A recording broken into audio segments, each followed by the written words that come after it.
दिल्ली के भारतीय कृषि अनुसंधान संस्थान में आयोजित हो रहे इस कृषि मेले में देश भर से तकरीबन 1 लाख किसानों के जुटने की उम्मीद है। किसान पारंपरिक खेती को छोड़ वैज्ञानिकों द्वारा की जा रही खोज का इस्तेमाल कृषि कार्यों में करें, इस मकसद से इस मेले का आयोजन किया जा रहा है। मेले का उद्घाटन केंद्रीय कृषि सचिव सिराज हुसैन ने किया।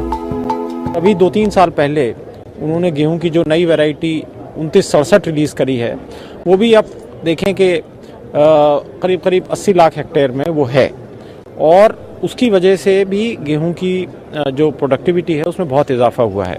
तो बहुत अच्छे साइंटिस्ट हमारे हैं और इसीलिए इतने सारे किसान बड़ी तादाद में यहाँ पर आते हैं।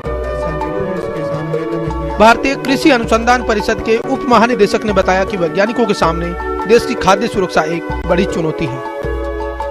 किसान भाई आते हैं, उनसे इंटरेक्शन होता है, उनसे बात होती है, उनके क्या क्या वो कहते हैं कि आप जो टेक्नोलॉजी देते हैं वो खेत में चलती नहीं है, तो वहाँ से शुरुआत होती है। हम कहते हैं कि अब आपको आपके खेत पर करके दिखाएंगे, तब हम आपको भी यकीन होगा और हमें भी यकीन होगा।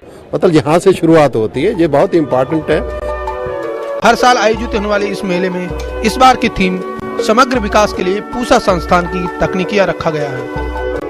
आने वाले समय में हमारे को किसी चीज की कमी तो है नहीं है, साइंस की कमी नहीं है, नेचुरल रिसोर्स मैनेजमेंट डिग्रीज होता चला जा रहा है, तो अब इंसानों की भी कमी नहीं है, स्किल की भी कमी नहीं है, कमी टेक्नोलॉजी की भी नहीं है, लेकिन टेक्नोलॉजी कैसे ग्रास रूट तक पहुंचे, इस पे ज्यादा जोर देने की जरूरत है और इसका हमने प्रसार करना, ताकि किसानों को पता चले कि विभिन्न प्रकार की टेक्नोलॉजीज होती क्या है।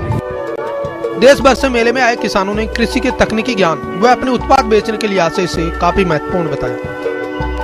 पूसा संस्थान हमें जो मतलब बहुत मददगार है हमारा, जैसे कि कहीं भी कृषि मेले होंगे या कहीं भी, जैसे कि हमने ट्रेनिंग भी लिया है यहाँ से जूस बनाने की और ये इसकी ये सोया नेट की, तो हम जो मतलब यहाँ से ट्रेनिंग भी लेते हैं और ये हमारी बहुत मददगार, जैसे कि कहीं हमें ट्रेनिंग लेनी है तो ये जगह जगह हमें भेजते रहते हैं ट्रेनिंग पे। उस पे 3 दिन तक चलने वाले इस राष्ट्रीय कृषि मेले में किसानों को उच्च किस्मों के बीजों और खेती से जुड़ी तमाम जानकारियां विशेषज्ञों द्वारा दी जाएगी।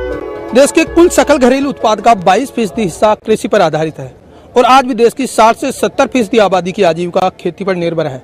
ऐसे में पूसा संस्थान द्वारा आयोजित कृषि मेले से न केवल किसानों को नई नई कृषि प्रौद्योगिकियों की जानकारी मिल रही है, बल्कि भविष्य में नई तकनीक क्या क्या आएंगी इसके बारे में कार्य योजना बनाने का अवसर भी किसानों को मिल रहा है। कैमरामैन सुशील कुमार के साथ OP Yadav, DD news, Delhi.